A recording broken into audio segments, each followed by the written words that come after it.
So I'm Frank Fredericks here with the Journal for Interreligious Dialogue with Samir Selmanovic, who is an author and founder of Faith House Manhattan. So, who are you?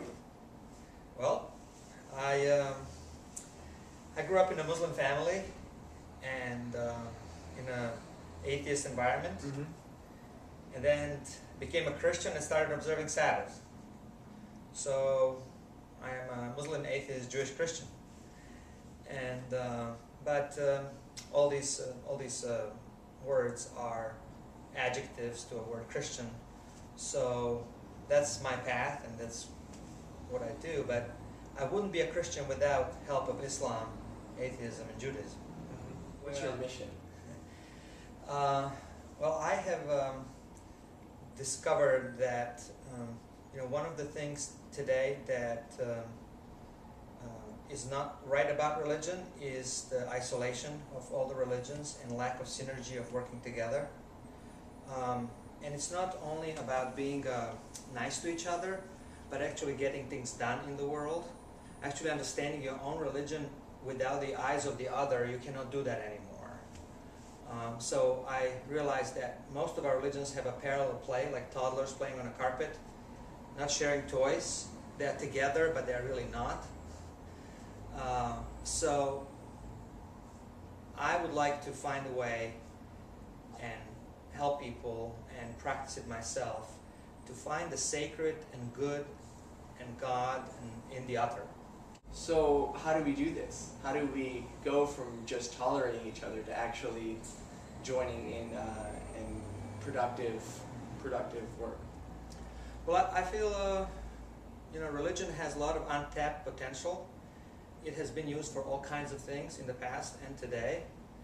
But people who want to live in an interdependent world have neglected religion as an ally, or perhaps one of the strongest things on earth that can save this planet and save ourselves. You were saying people need to choose to live in an interconnected world. Is that really a choice anymore? Like how does that whole work? Does anyone have the luxury of not being in an interconnected world?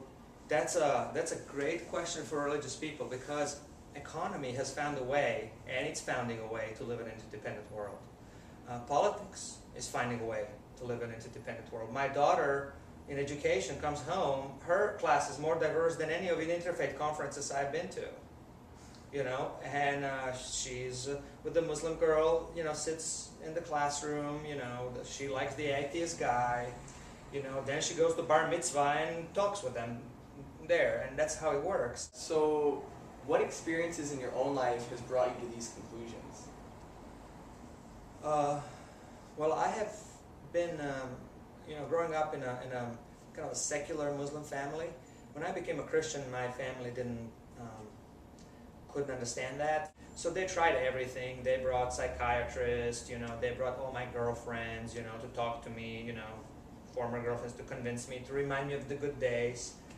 And why would I do such a thing, And then about 50 relatives came to my home. 7 in the morning at 11 o'clock at night, they would talk to me, try to persuade me. But with everything else failed, they decided to invite Imam Muhammad from a city mosque to talk to me.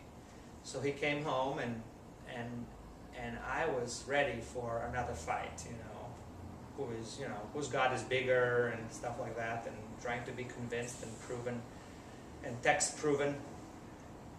But he was somebody who, first of all, came on foot because he wanted to protect the environment, so he doesn't do much transportation whenever he cannot. And then he's vegetarian for the same reason. He was this social justice guy, like a quarter century ahead.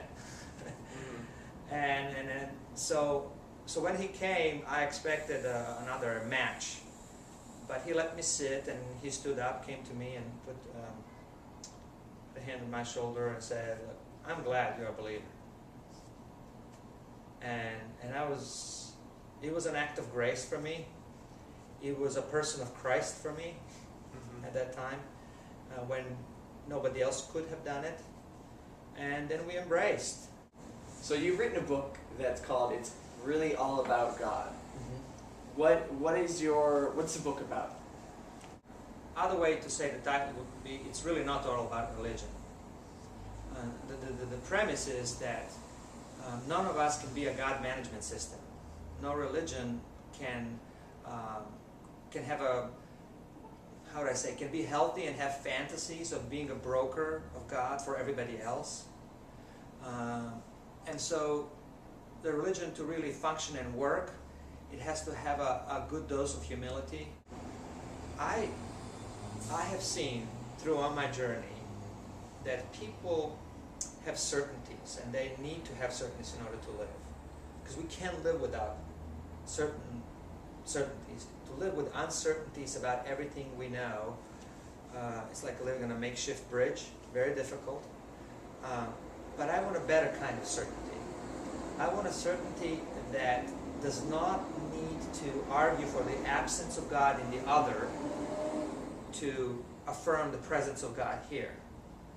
And so I hope that where people who read this book will say, look, if I tolerate people and I appreciate people who are the other, that's just the beginning.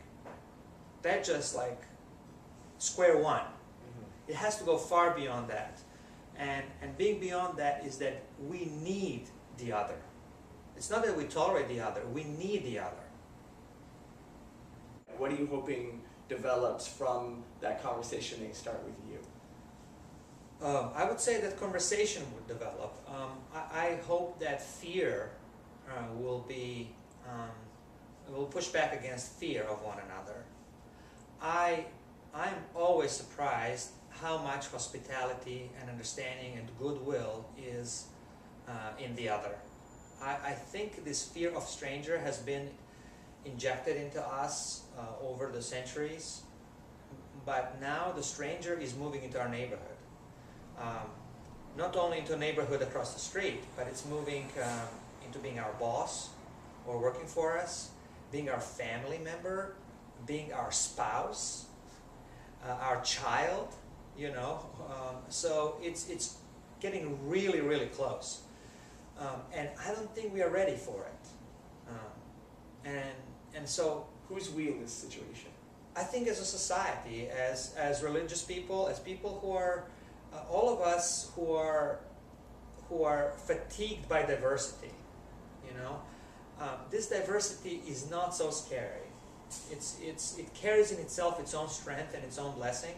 So I hope that the book will open that up and say, okay, what can we learn about Buddhism that can help us in our naughty questions, not naughty K-N-O-T-T-Y questions, you know, in our theology that we don't have answers for, or are in a blind street that have been for maybe decades.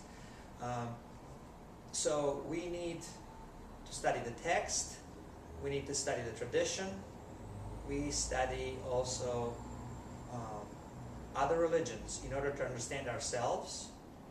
And the ultimate authority, I wrote this book because I argue that ultimate authority, ultimate sacrament is life itself. Life will validate or disprove everything else. It has power beyond our religions. It is in life that we find the test and validation, and it has its own way of interrupting our theology. So thank you so much for sharing with us. We all look Thanks. forward to this book coming out September 21st, correct? Yeah, 22nd. 22nd at a bookstore near you. Yeah.